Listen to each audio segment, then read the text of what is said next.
গণেশ পুজোর শুভ উদ্বোধন করলেন ভারতীয় ফুটবলার অর্ণব মণ্ডল এবং রহিম নবী।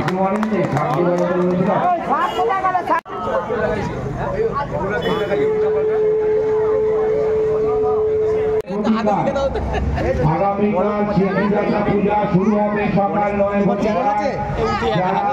পূজার তারিখ দিতে ইচ্ছুক সকাল 9 বজে পূজার তারিখ দিয়ে যাবে।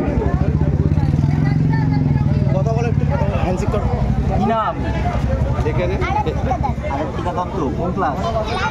ক্লাস 2। ঠিক আছে, ভালো ভালো। আজ গণেশ পুজোয় আরাত্রিকা চ্যানেল থেকে আমরা এসেছি আমাদের পাড়ার পুজোতে। আরাত্রিকা এসেছিল। এই শুভ উদ্বোধনে ভারতীয় ফুটবলার রহিম নবী এবং অর্ণব মণ্ডল শুভ উদ্বোধন করলো। তারপরে আরাত্রিকার সাথে কথাবার্তা হলো, তার ক্লাস কোন ক্লাসে পড়ে সে জানলো। আরাত্রিকা এখন ঠাকুরের পায়ে নমস্কার করলো। আগামীকাল আবার আসবে গণেশ পুজোয়।